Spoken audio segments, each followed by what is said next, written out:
America और Israel जो Iran पर हमला करने के लिए उतावले दिख रहे थे, उन्होंने आखिरकार अपनी हसरतें पूरी कर ली हैं। दोनों देशों की संयुक्त एयर स्ट्राइक में ईरान की राजधानी तेहरान समेत कई शहरों पर भीषण हमले किए गए। इनमें ईरान के सुप्रीम लीडर अली खामेनेई भी मारे गए हैं। इसकी पुष्टि ईरानी सेना की स्पेशल फोर्स IRGC ने कर दी है, लेकिन इसका अब बहुत बुरा अंजाम देखने को मिल रहा है। ईरानी सेना ने मिडिल ईस्ट में अमेरिकी सैन्य ठिकानों को निशाना बनाना शुरू कर दिया है। दुबई और दोहा में हमले हुए हैं, जहां जोरदार धमाकों से लोग दहशत से भर गए। हमले खामेनेई की मौत के बाद तेज कर दिए गए हैं। अली खामेनेई की मौत को अमेरिकी राष्ट्रपति डोनाल्ड ट्रंप और इजराइल के प्रधानमंत्री नेतन्याहू ने बहुत बड़ी सफलता बताया है।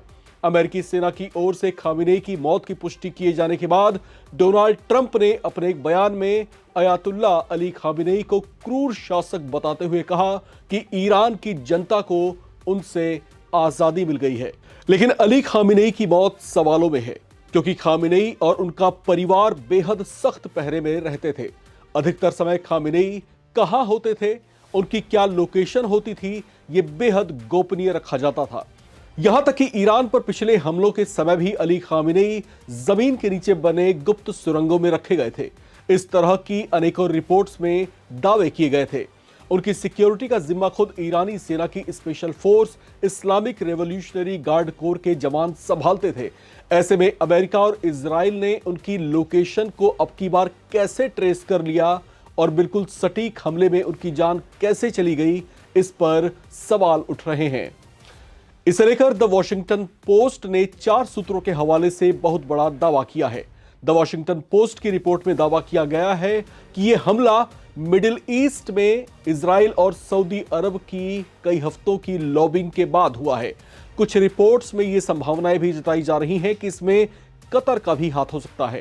हालांकि द वॉशिंगटन पोस्ट की रिपोर्ट में जिन गुप्त सूत्रों के हवाले से दावा किया गया है, उन्होंने बताया है कि सऊदी क्राउन प्रिंस मोहम्मद बिन सलमान ने पिछले महीने से लेकर अब तक ट्रंप को कई बार प्राइवेट फोन कॉल किया था, जिसमें उन्होंने अमेरिकी हमले की वकालत की थी, जबकि डोनाल्ड ट्रंप इस मसले का डिप्लोमेटिक समाधान निकालना चाहते थे।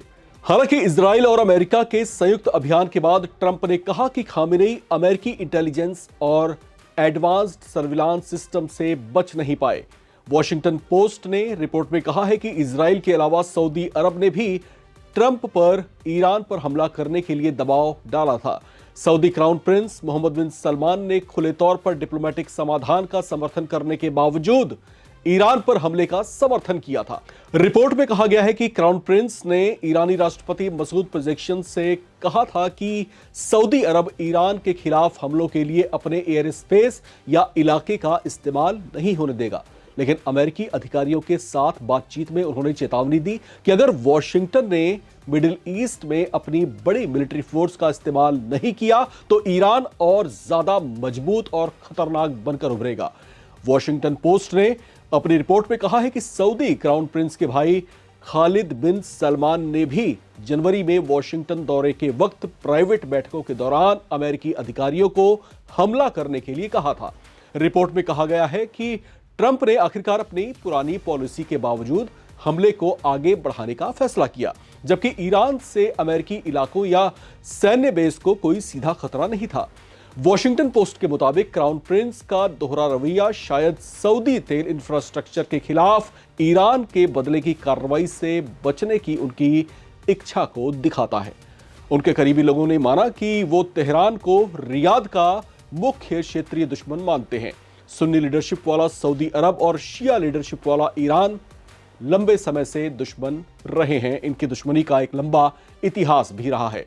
इस पूरे घटनाक्रम में अमेरिका के एक सूत्र ने इजरायली अखबार वाइनेट न्यूज को बताया कि खामेनेई शाम को तेहरान में एक बैठक करने वाले थे। इजरायली खुफिया एजेंसी को इसकी जानकारी थी, लेकिन इससे पहले खुफिया एजेंसी को यह भी पता चल गया कि सुप्रीम लीडर शनिवार सुबह भी एक बैठक करने वाले हैं, इसलिए इजरायली हमला सुबह में ही किया गया। हालांकि मीटिंग की जगह नहीं बताई गई है, लेकिन तेहरान में एक सिक्योर्ड कंपाउंड में शुरुआती हमले में ही उनकी मौत हो गई।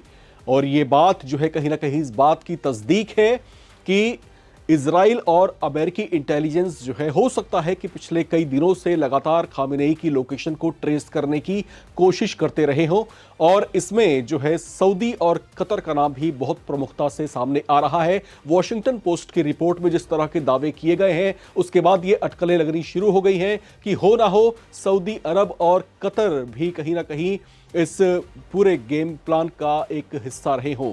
हालांकि तमाम बातें अभी जो वॉशिंगटन पोस्ट के दावे हैं उस पर आधारित हैं, क्योंकि जो दावे किए गए हैं वो 4 गोपनीय सूत्रों के हवाले से किए गए हैं। बताया जा रहा है कि वो जो है ऐसे सोर्सेज हो सकते हैं जो इस पूरे घटनाक्रम को बहुत बेहद नज़दीक से जो है मॉनिटर कर रहे थे। बहरहाल इस पूरे घटनाक्रम के बाद जो है पूरे गल्फ रीजन में तनाव बेहद चरम पर है, क्योंकि ईरान जो है इस समय बेहद आक्रामक मुद्रा में आ चुका है। अपने सुप्रीम लीडर को खोने के बाद जो ईरानी फोर्सेस हैं उन्होंने हमले अचानक तेज कर दिए हैं। कतर में और दुबई में भी जो है मिसाइलें गिरी हैं, जबरदस्त धमाके हुए हैं। इसके अलावा ये हमले अब आगे और तेज हो सकते हैं। इसका अंजाम क्या होगा, क्या लगता है आपको?